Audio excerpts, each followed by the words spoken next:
Assalamualaikum warahmatullahi wabarakatuh. Innal hamdalillah nahmaduhu wa nasta'inuhu wa nastaghfiruh wa na'udzu billahi min shururi anfusina wa min sayyiati a'malina. May yahdihillahu fala mudilla lahu wa may yudlil fala hadiyalah. Allahumma shalli wa sallim wa barik ala sayyidina Muhammadin wa ala alihi wa ashabihi wa man tabi'ahum bi ihsan ila yaumil qiyamah, amma ba'du. Alhamdulillah pada kesempatan siang hari ini kita masih bisa bertemu Allah Ta'ala meskipun dalam kondisi online ya. Insya Allah mapel pengantar manajemen tetap ada meskipun tidak lewat Zoom tapi via video. Ini insya Allah kita upload di YouTube. Sebelumnya kita baca dulu doa belajar. Allahumma inni as'aluka ilman nafi'ah wa amalan mutaqabbala wa rizqan thayyiba. Allahumma inni a'udzubika min ilmin la yanfa' wa qalbi la yakhsha wa du'a'i la yasma' wa amali la yurfa'. Raditu billahi rabba wa bil islami dina wa bi Muhammadin nabiyya wa rasula. Rabbi zidni ilma warzuqni fahma. Ya, ini adalah lanjutan dari mapel pengantar manajemen sebelumnya. Nah, kita sekarang beranjak pada definisi manajemen itu sendiri ya. Manajemen berasal dari kata to manage, yang berarti mengatur, mengurus, atau mengelola. Manajemen itu kemudian diartikan secara lebih luas dengan kalimat suatu proses yang terdiri dari rangkaian kegiatan seperti perencanaan, ya, merencanakan sesuatu, ya, kemudian pengorganisasian, setelah direncanakan diatur siapa-siapa penanggung jawabnya. Jadi setelah diatur, ditata siapa orang yang bertanggung jawab terhadap perencanaan tadi, maka bergerak. Kemudian yang terakhir adalah pengendalian atau pengawasan, ya, controlling yang dilakukan untuk menentukan dan mencapai tujuan. Nah, kita ada sebuah tujuan tertentu yang ingin dicapai yang telah ditetapkan melalui pemanfaatan sumber daya manusia dan juga sumber daya yang lain. Sumber daya yang lain itu berarti ya selain manusia, misalnya alatnya apa, gitu kan. Kemudian jaringannya sendiri, jaringan manusia sendiri, networking ya, dan sebagainya. Sehingga manajemen itu adalah ilmu tentang upaya manusia untuk memanfaatkan semua sumber daya yang ada, gitu ya, untuk mencapai tujuan secara efektif dan efisien, ya, secara efektif dan efisien. Nah, itu jadi pengertiannya begitu luas ya. Jadi kalau digambarkan sebagai sebuah skema, ini adalah seperti ini. Memanfaatkan seluruh sumber daya yang ada untuk mencapai tujuan tertentu. Ya, tapi ada dua, secara efektif, yakni memang betul tujuannya, dan efisien. Ya, contoh begini. Kalau kita ingin, misalnya ini pribadi dulu ya. Karena kan manajemen itu bisa manage pribadi dan bisa manage organisasi ya. Kalau misalnya kita ingin bisa belajar baca Quran dengan baik ya, gitu ya. Pertama, kan berarti kita harus memanfaatkan sumber daya kita yang ada. Ya, misalnya contoh, kita memang sudah punya modal, yakni kita mengerti huruf alif, ba, ta, dan sebagainya. Tapi kita makhrajnya belum. Nah, berarti sumber daya yang ada memang sudah menguasai huruf, tetapi makhrajnya belum. Bagaimana supaya makhrajnya bisa terkuasai? Maka kita panggil guru. Jadi ada sumber daya yang lain di luar kita sendiri yang kita panggil. Jadi supaya tujuan kita itu tercapai, siapa? Guru yang memang bisa mengajar baca Quran, ya, tahsinnya, membenarkan, membaguskan bacaannya, ya, sehingga kita akan belajar dari guru itu, belajar makhorijul huruf, belajar panjang pendeknya huruf dan sebagainya, ya, tajwidnya dan sebagainya, gitu ya. Nah, tapi harus diingat bahwa mencapai tujuan itu harus efektif, efisien. Artinya efektif apa? Efektif itu ya berhasil. Jadi kalau misalnya kita itu sudah belajar sesuatu, tapi kemudian nggak berhasil, berarti manajemennya kurang benar itu, ya. Karena itu harus efektif, harus berhasil, harus tepat sasaran. Jadi nanti ujungnya terakhir selesai ketika belajar sudah diakhiri, ya, gurunya sudah selesai, nanti mungkin pertemuan ke-8 misalnya contoh, maka memang harus bisa baca Quran dengan baik dan benar. Nah, kemudian yang kedua efisien. Efisien itu apa? Efisien itu adalah istilahnya mencapainya itu dengan target tertentu yang bisa jadi lebih cepat secara waktu dan lebih hemat secara biaya. Jadi nggak hanya benar tepat sesuai tujuan. Misalnya gini, kalau kita belajar baca Quran, kok lama amat ya belajar baca Quran? 2 tahun, nggak bisa-bisa. Gitu ya. Ini berarti secara waktu nggak efisien. Ya. Secara biaya juga bisa jadi lebih mahal gitu ya. Maka harus efisien. Jadi makanya harus ada target waktunya kapan, secara biaya itu berapa, secara waktunya berapa lama gitu ya. Kalau nggak seperti itu nanti namanya bukan manajemen ya. Belajar baca Quran kok sampai 3 tahun nggak selesai-selesai, ini apaan gitu kan. Nah seperti itu, jadi harus tahu ya. Jadi kalau kita misalnya kita mau ujian, tentu pasti ada targetnya kan. Misalkan ujian al-Islam ya kan, pasti belajarnya ada targetnya. Nggak mungkin misalnya ujiannya besok Senin ya, belajarnya berarti maksimal ya terakhir ya Senin. Kalau misalkan kita belajar Selasa, buat apa belajar Selasa? Berarti nggak efisien kita belajar ya. Ya bisa juga malah nggak efektif juga ya, karena kita nggak persiapan dan sebagainya. Jadi harus ada dua itu ya, efektif, efisien, mencapai tujuan yang efektif dan efisien. Mudah-mudahan paham ya. Nah begini, kita sudah sepakat bahwa yang kita pelajari ini pertama kali manajemen diri kita ya secara pribadi, karena bagaimana mungkin kita bisa mengatur orang kalau kita sendiri tidak bisa mengatur diri kita sendiri dalam kehidupan ini ya. Tentu saja kita berinteraksi dengan banyak manusia, berinteraksi dengan banyak orang gitu ya. Dan dalam kehidupan ini kita mempertanggungjawabkan semua interaksi kita, semua perbuatan kita kepada Allah Ta'ala nantinya gitu ya. Dan karena kehidupan ini kan bukan kehidupan terakhir. Kehidupan yang terakhir itu adalah nanti di akhirat. Jadi kehidupan kita itu jangka panjang, bukan jangka pendek. Dunia, akhirat gitu ya. Dan kita ini kan sedang menuju kehidupan akhirat, karena kehidupan dunia itu kan hanya sementara. Kalau orang bilang seperti mufasir yang sedang melakukan perjalanan itu kan sampai kapan sih? Pasti ada waktunya selesai, pasti ada waktunya sampai ke rumahnya gitu ya, atau sampai ke tujuannya. Maka itu hanya sementara aja. Kalaupun di situ ada tantangan-rintangan, ya itu rintangan-tantangan itu sementara aja gitu, karena itu kehidupan memang sementara. Nanti sampai suatu saat sampai kepada tujuan yang terakhir, yakni akhirat. Ya, itu harus kita ingat. Sehingga artinya apa? Kehidupan kita itu sebetulnya harus menuju ke sana tuh. Harus menuju ke akhirat. Kenapa? Itulah yang hakiki, kehidupan yang hakiki, bukan kehidupan dunia yang sementara. Jadi justru yang sementara ini dipakai kita untuk mencari bekal atau mendapatkan bekal atau mengumpulkan bekal ya untuk kehidupan di akhirat. Gitu ya. Jadi itu tujuan kita ya, tujuan kita. Namun memang tentu banyak rintangan, banyak hambatan gitu ya. Makanya kita harus punya target ya. Di sini Bapak akan jelaskan, makanya kita harus produktif ya. Ini agak mengulang kemarin karena mungkin kemarin ada yang beberapa orang yang tidak datang, tapi insya Allah tidak terlalu jauh mengulangnya. Produktif gitu ya. Jadi kita ini harus menjadi manusia yang bernilai ya di hadapan Allah ya. Kalau di hadapan manusia sih sebetulnya itu hanya dampak saja ya.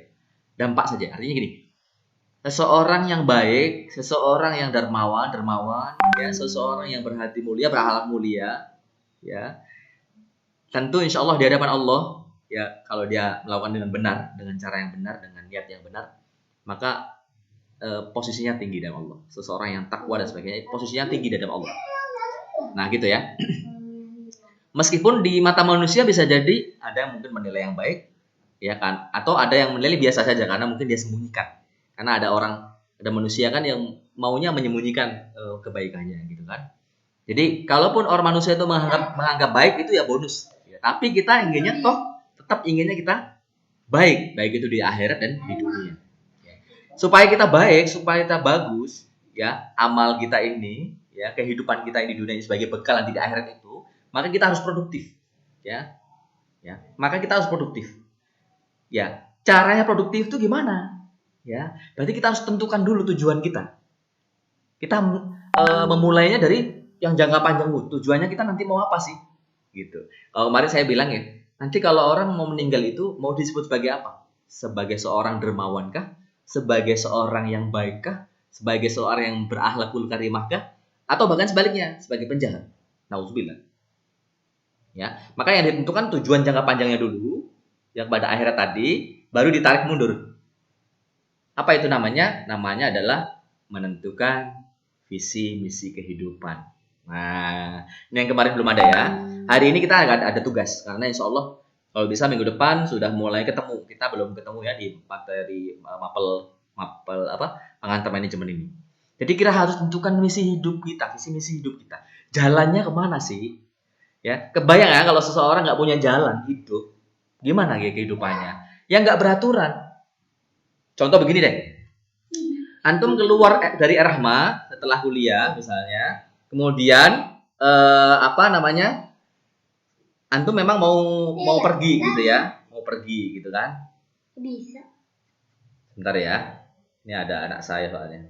Ini masukkan tali aja.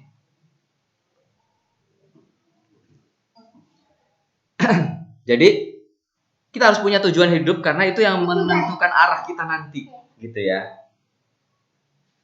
Contoh begini ya, ketika antum keluar dari Erahma, keluar tiba-tiba antum disamperin sama taksi misalnya, atau taksi misalnya contoh ya, atau Grab yang kendaraan mobil yang berdua nih misal contoh, ya.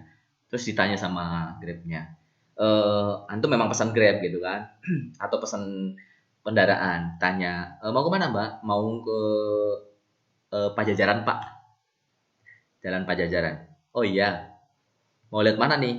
Lewat sini, lewat sini, lewat sini. Gampang kan? Enak kan? Ada tujuannya jelas, jalannya bisa yang mana nih? Yang muter dulu, mungkin mau ambil sesuatu dulu di rumah dan sebagainya, atau langsung ke Pajajaran, yang ambil jalan yang paling pendek. Itu jelas, kenapa? Ada tujuannya, ada arahnya. Itu seorang supir taksi atau supir kendaraan tadi ya nggak akan bertanya-tanya. Tapi coba kalau misalkan kita turun dari gedung Erahma, kemudian keluar terus pesan cek gojek gitu misalnya. Mau kemana Mas? Kemana ya? Terserah Bapak deh. Mau kemana terserah Bapak deh. Coba, terserah Bapak. Ya, itu Gojeknya bingung. Gojek yang pintar ngomong gini. Bapak punya uang 50.000? Ada, kenapa? Ya udah saya ajak jalan-jalan aja terserah saya kan. Nah, karena terserah kita, Gojeknya pintar jalan-jalan, nggak tahu cuman muterin ini aja, muterin Kebun Raya Bogor ya 10 kali gitu, atau berapa kali gitu ya, 2 kali atau berapa kali. Pak ini argometernya sudah 50.000, cuman muter-muter Kebun Raya Bogor, akhirnya kita nggak sampai kemana-mana, ke rumah enggak, ke El Rahma enggak, ya nggak jelas, karena nggak jelas tujuan hidup kita. Ya seperti itulah manusia yang tidak jelas tujuan hidupnya, maka dia nggak akan kemana-mana. Dia hanya memutari saja, memutari balik lagi. Kenapa? Nggak punya arah, nggak punya tujuan hidup. Ya, hati-hati ya. Kita harus punya arah, punya tujuan hidup. Nanti kita itu mau apa, mau kemana, mau jadi apa. Jangan terserah aja terserah. Nah itu nggak bisa. Ya seperti tadi, sopir taksi, sopir ojek tadi akan bingung dan kemudian kita nggak jelas, diputer-puter aja terus akhirnya habis 50.000 Pak argometernya. Kita nggak ke rumah, nggak ke kampus, nggak ke tempat teman kita dan sebagainya. Jadi kita nggak kemana-mana, hanya di situ-situ aja. Bahkan kita terlantar, ya. Dan kita buang-buang waktu, buang-buang uang 50.000. Ya, bayangkan dengan yang pertama tadi, sudah punya tujuan kemana? Ke Jalan Pajajaran, jelas. Ya paling hanya habis 20.000 atau maksimal ya 30.000 gitu kan, contoh gitu ya. Jadi harus menentukan tujuan hidup atau visi misi hidup kita atau target kita. Sama lah, ini mirip-mirip aja, saya gak membedakan dulu ya antara visi misi, target, tujuan hidup, gak apa-apa, samakan saja. Artinya antum punya arah hidup gitu, jangan sampai gak punya arah hidup ya. Oke ya, jelas ya. Maka tugasnya, nah ini tugas ya, tugas ini akan dipresentasikan besok minggu depan ya, dengan cara maju ke depan ya, satu-satu ya. Nanti makanya ikhwan sendiri, akhwat sendiri, terpisah aja ya. Tugas satu apa? Adalah membuat visi misi impian hidup antum. Sekali lagi, tugas antum membuat visi misi dan impian atau tujuan hidup antum ya. Ingat, ini akan menuntun kita.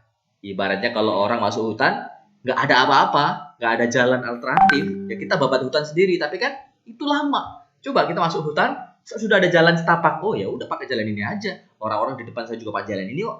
Misalnya contoh, artinya apa? Tujuan hidup itu sebagai jalan kita. Ya mungkin jalannya nggak satu, ada ke kiri, ada ke kanan, ke kiri mau kemana, ke kanan mau kemana dulu dan sebagainya. Tapi kan ada minimal ada jalannya kan gitu. Ya di antara itu pun mungkin ada yang sama kan jalannya kan, visinya sama kan, bisa jadi kan. Dan itu nanti bisa bergabung kan, bisa bareng-bareng. Makanya ada organisasi, ada perusahaan, itu karena emang di situ mungkin ada kesamaan visi misi, gitu ya. Nggak masalah gitu. Mau sama nggak apa-apa, saling mendukung aja nanti, ya. Tapi intinya kita secara pribadi harus punya gitu, nggak menggantungkan pada orang lain, gitu ya. Nggak menggantungkan pada orang lain, tapi pada diri kita. Tugasnya itu, misal contoh kita punya tujuan 3 tahun yang akan datang, 5 tahun yang akan datang, atau 10 tahun yang akan datang. Ya, itu sebenarnya terserah aja, ya. Nanti di breakdown ke bawah ya. Di breakdown ke bawah. Misalnya contoh, kita contoh ini ya, 10 tahun yang akan datang. Nah, ada bidangnya, misalnya contoh bidang spiritual. Bidang spiritual 10 tahun yang akan datang saya harus hafal 10 juz. Contohnya ya. Ingat, yang dikasih kuning itu adalah targetnya. Apanya? Tujuannya. Hafal Al-Qur'an ya. Maksudnya hafal Al-Qur'an ya. 10 juz. Ya. 10 juz itu angkanya harus jelas ya. Hafal Al-Qur'an 10 juz. Nah, nanti ini di ini aja di apa namanya? Supaya jelas ya. Hafal Al-Qur'an 10 juz. Ya, jadi jelas ya, hafal Al-Qur'an berapa? 10 juz. Kemudian punya pesantren tuh kan, gratis, pesantrennya gratis, anak yatim minimal 20 santri. Ini contoh ya. Jadi harus jelas. Gak boleh saya jadi orang soleh. Saya jadi orang soleh itu, definisi orang soleh itu kan gak jelas sebetulnya. Nah, mending begini. Ya ini jelas ya, hafal Al-Qur'an 10 juz, punya pesantren gratis, anak yatim minimal 20 santri, jelas ya. Atau mungkin yang lain, misalnya saya sudah dawam sholat tahajud setiap hari minimal ya 10 tahun yang datang ya, minimal 8 rakaat. Ya. Diawali nanti tahun pertama 2 rakaat, tahun kedua 2 rakaat, mungkin tahun ketiga 4 rakaat gitu ya, terus sampai nanti tahun ke-10 tetap 8 rakaat itu terpenuhi. Misal contoh, itu juga spiritual. Jadi yang jelas, jangan jadi orang soleh itu nggak jelas.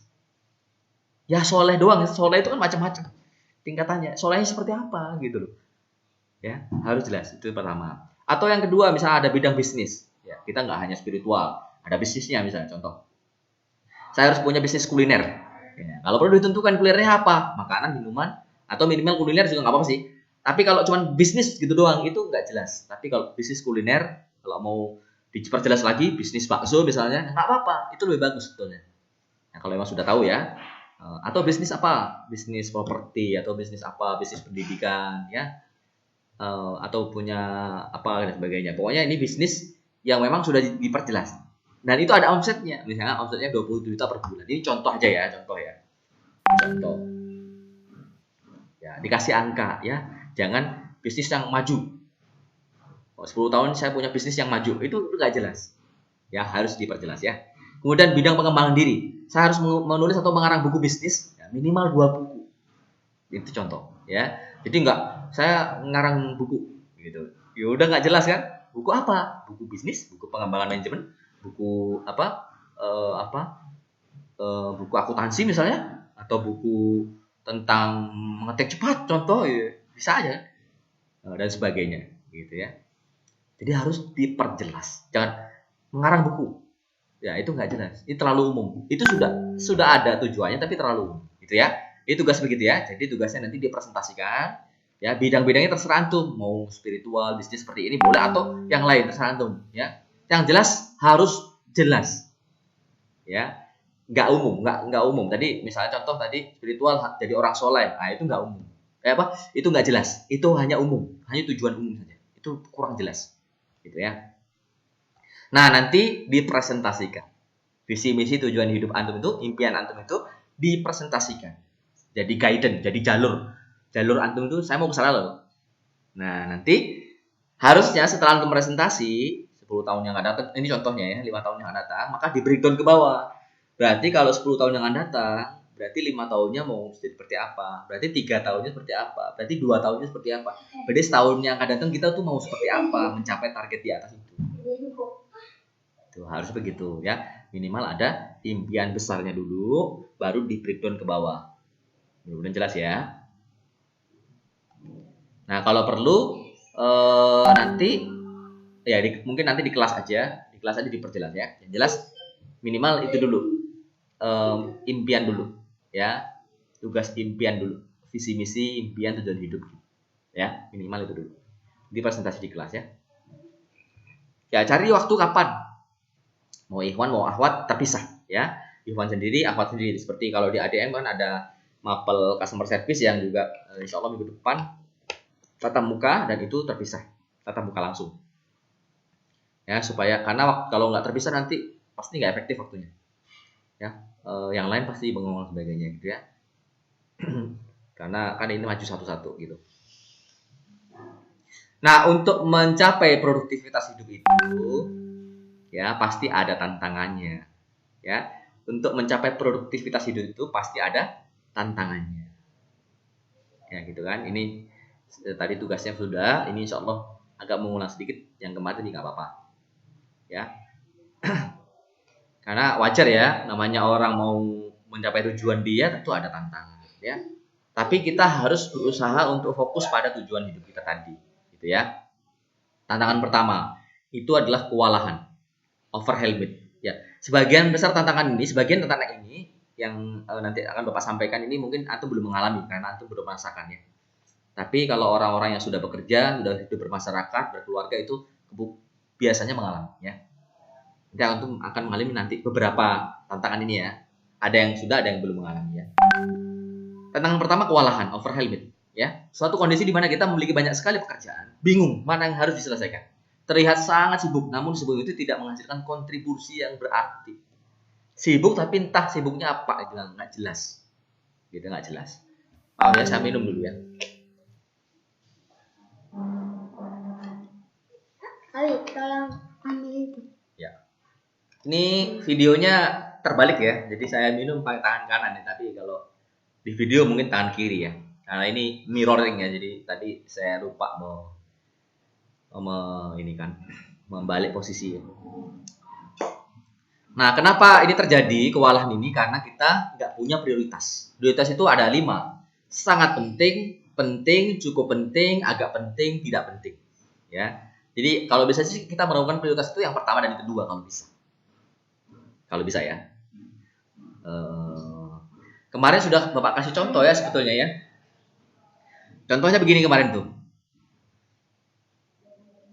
Misalnya kita ingin menjadi seorang pembicara, ya, menjadi seorang pembicara, menjadi seorang guru, trainer, contoh ya, yang terbaik, yang baik gitu.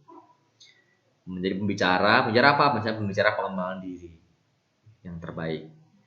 Nah, suatu saat di kelas kita lagi ceramah nih, lagi ngisi trainer, jadi trainer, lagi ngisi materi tertentu, gitu ya. Nah, tiba-tiba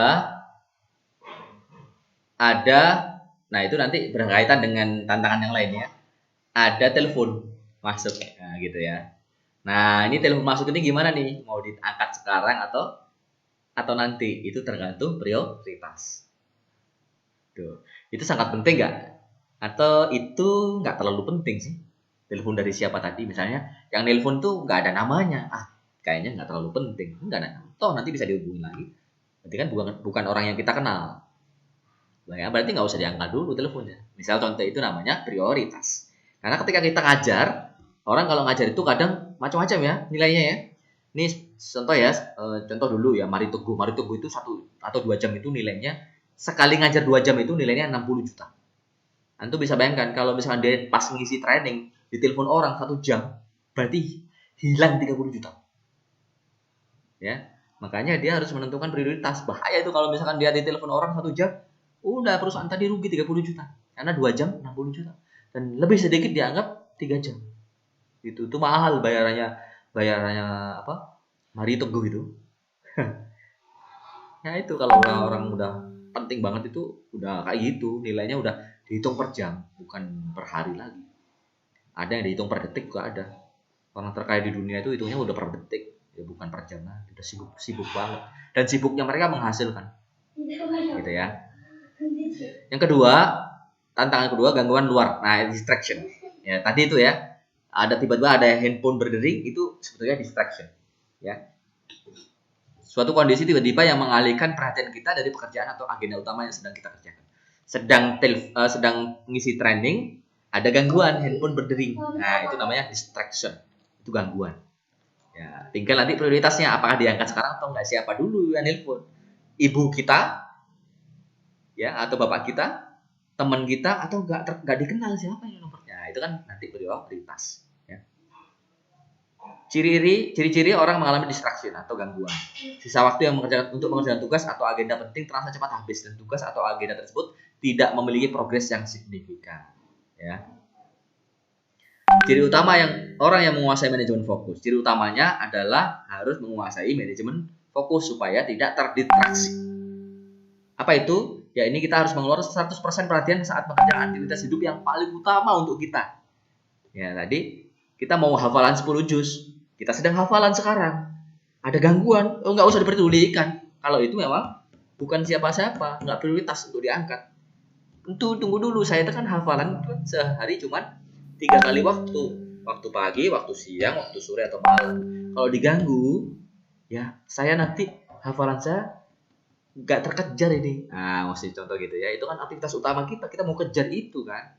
Itu maksudnya ya. Kita ini sedang kuliah, lagi belajar, ada yang mengganggu, jangan dulu, ntar dulu ya, kita tunggu deh setengah jam lagi. Gitu ya.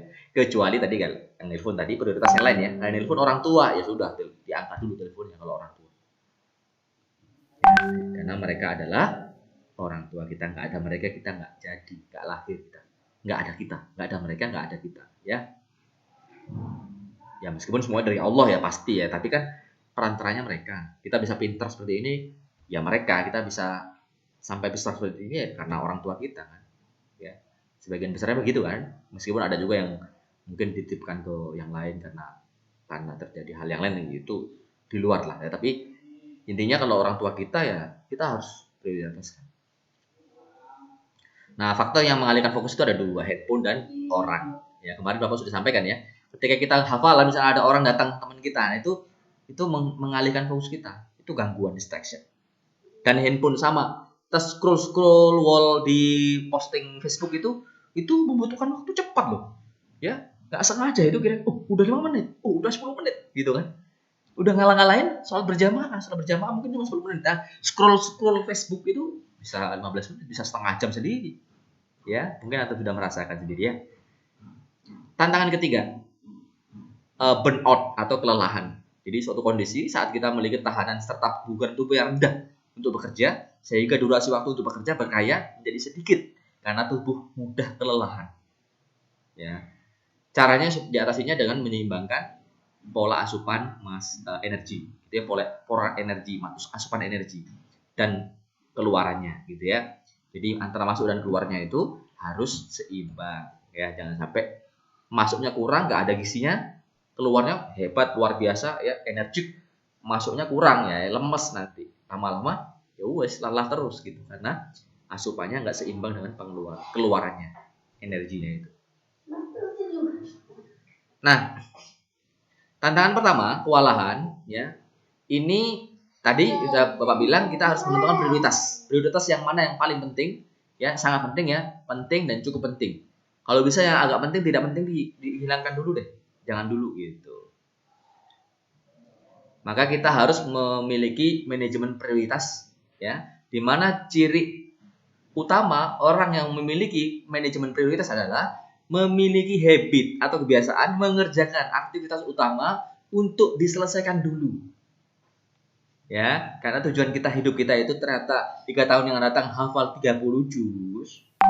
Ya, 3 tahun misalnya, ini contoh aja ya, contoh. Hafal 30 juz, maka setahun harus 10 juz. Kan itu bukan perkara mudah. Ya. Maka kita harus melakukan terlebih dahulu, ya, yang utama itu urutannya begini. 25% adalah yang harus dilakukan saat ini, nggak bisa ditunda. Saat ini itu 25%. Ya, ketika kita misalnya nih, saya jelaskan dulu semua ya, 25%. Kemudian life goals. Life goal itu adalah tujuan hidup kita. Kemudian itu 45%. Kemudian helping people 15%. Kemudian learning thing, belajar sesuatu 10%. Kemudian free activity itu hanya 5%. Ya, itu prioritas yang terakhir kalau kita sudah free, sudah selesai.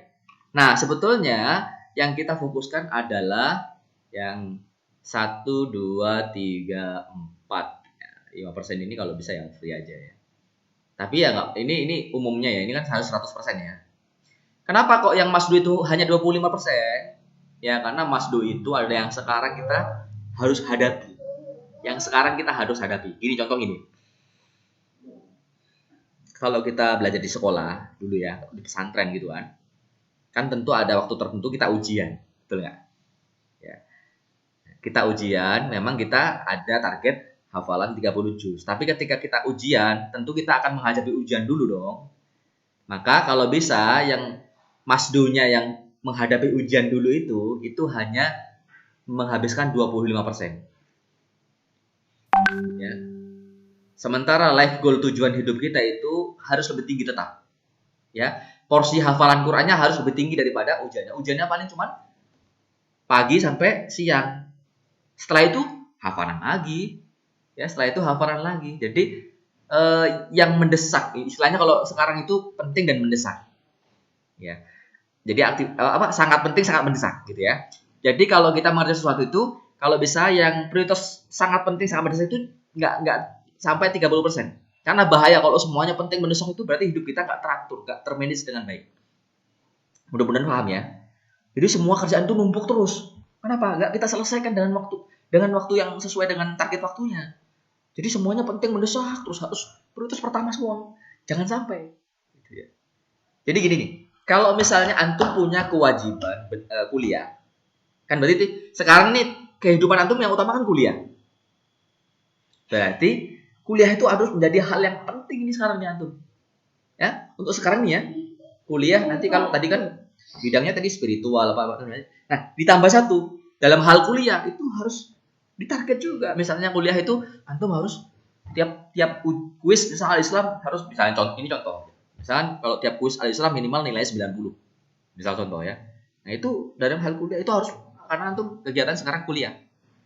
Aktivitas utama antum kuliah. Ya. Jangan sampai ini prioritasnya adalah urutannya begini.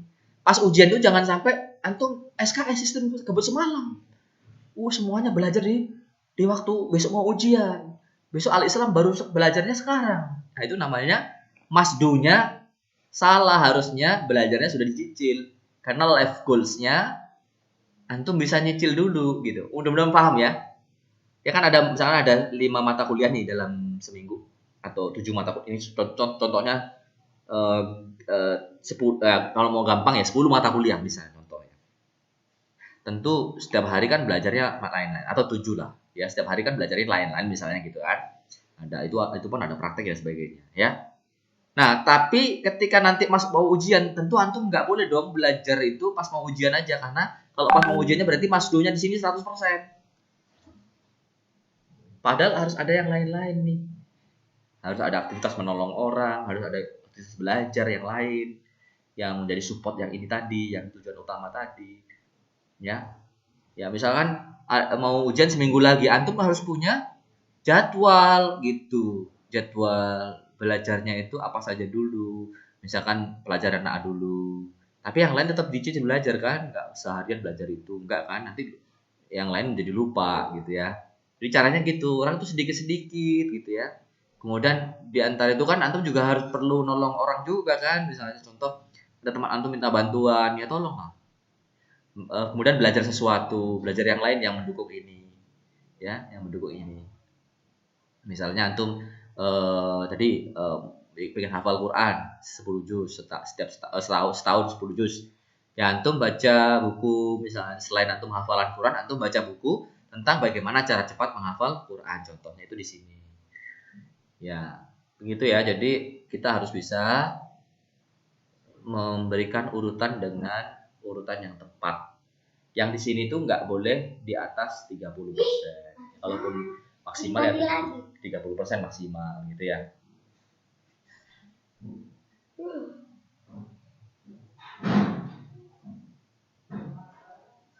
Nggak bisa.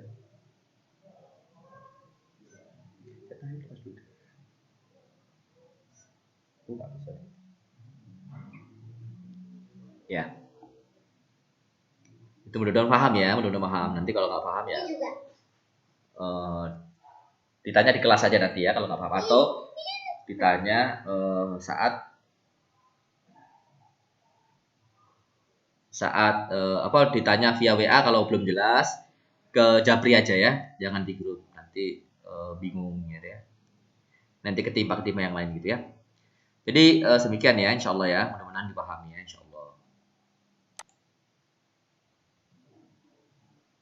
Yang pertama, masdu, ya ini aktivitas yang harus dikerjakan dan diselesaikan hari itu juga apapun yang terjadi. Nah itu kan, apapun yang terjadi harus itu, makanya nggak boleh semuanya 100% di situ. Atau kehidupannya akan stres kalau 100% di masdu, di prioritas pertama, itu bahaya.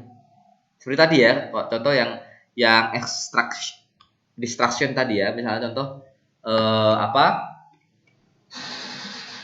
ketika ngajar ada telepon. Nah, yang telepon siapa? Ternyata orang tua kita. Maka ya wes harus diangkat dulu karena itu prioritas pertama. Gitu. Meskipun dalam kondisi ngajar ya. Tapi ketika yang telepon itu namanya nggak ada di kita, di kontak kita, ya itu bukan yang utama berarti kan? Yang utama sekali kita ngajar, ya udah ngajar dulu. Itu ya. Mudah-mudahan paham ya. Maksudnya prioritas nih ya. Kemudian yang kedua, life goals. Life goal itu adalah aktivitas yang dapat menghasilkan progres atau kemajuan untuk menggapai target atau impian kita. Tadi itu kan, kalau 1 tahun pengen 10 juz di bidang spiritual tadi itu, ya, maka ya sudah berarti 45% itu tadi kan 25-45 atau 50% sekitar itu ya untuk hafalan. Ya. Tapi ingat ya, target kita bukan hanya spiritual kan sebetulnya kan. Berarti dibagi-bagi aja. Hafalan kapan waktunya, belajar kapan waktunya dan sebagainya, gitu ya. Kemudian yang ketiga, helping people. Aktivitas membantu orang lain yang membutuhkan pertolongan kita atau tenang kita. Ya pasti ada itu pasti. Membantu orang lain itu kemungkinan besar ada. Ya, apalagi kalau di masyarakat ya, pasti itu ya. Yang keempat, learning. Aktivitas untuk mempelajari hal baru, menambah wawasan, mengasah keterampilan atau kompetensi yang dimiliki agar lebih baik. Kalau bisa mendukung yang tadi yang aktivitas utama. Kalau kita mau punya bisnis berarti kita belajar buku bisnis atau ikut training bisnis ya. Contohnya itu ya. Trainingnya kan online, 1 jam 2 jam kan nggak apa-apa, nggak masalah gitu kan. Nggak kemudian training seharian, kecuali kalau memang itu memang dibutuhkan seharian, ya nggak apa-apa ya. Kemudian free activity, aktivitas bebas yang bisa dilakukan setelah hal yang penting itu diselesaikan. Bisa berupa refreshing, berlibur, atau aktivitas bebas lainnya. Ya rehat sejenak. Ya kadang kalau belajar itu juga perlu rehat sejenak gitu dan sebagainya. Sehingga kita refresh gitu ya. Otak kita refresh, tenaga kita refresh dan sebagainya. Supaya tidak jenuh, tidak bosan. Nah, ini perlu ya. Free activities ini perlu. Gitu. Tapi jangan banyak-banyak. Jangan setiap hari refreshing, nggak pernah kuliah nanti kalau setiap hari refreshingnya hari Minggu aja nggak apa-apa ya, tapi Minggu pun harus produktif ya, kalau bisa jangan meninggalkan aktivitas utama, tujuan utama kita. Insya Allah sepertinya cukup sekian ya. Insya Allah pekan depan akan ada presentasi dari masing-masing kelas, maksudnya Ikhwan sendiri, Akhwat sendiri. Ikhwan ya berarti Akhwatnya nanti gabung dengan AKT juga ya, AKT dan ADM. Berarti silakan ditentukan waktunya. Akhwat kan Akhwat paling banyak ya. Kemudian Ikhwan juga sama, ditentukan waktunya. Kalau Ikhwan kayaknya cukup sekali pertemuan ya. Kalau Akhwat ya mudah-mudahan cukup sekali. Kalau enggak ya mungkin Akhwat 2 kali pertemuan. Begitu ya. Sambil nanti kita bahas materi teori berikutnya. Tapi yang jelas tugas untuk presentasi visi misi hidup atau impian hidup insya Allah dilakukan pekan depan, dan waktunya saya menunggu dari antum ya. Saya menunggu dari antum silakan koordinasi dengan akademik. Kalau ada jadwal-jadwal yang bisa antum misalnya memakai kelas tertentu ya dan sebagainya. Silakan. Kan ada yang online, ada yang offline. Antum konfirmasinya ke akademik ya. Tanyakan aja Pak kalau yang ini online atau offline ya. Kan biasanya jadwal itu dipasang kan atau diumumkan. Nah, siapa tahu kan misalnya online kan kelasnya berarti nggak dipakai. Ya, demikian dari saya, insya Allah cukup hari ini. Mudah-mudahan bermanfaat dan antum bisa menyelesaikan tugas antum dengan baik, buat tujuan, target hidup, impian hidup supaya antum bisa lebih baik. Insya Allah itu juga reminder juga untuk saya. Ya, syukran jazakallahu khair, jazakumullahu khair. Subhanakallahumma wa bihamdika asyhadu an la ilaha illa anta astaghfiruka wa atubu ilaik. Assalamualaikum warahmatullahi wabarakatuh.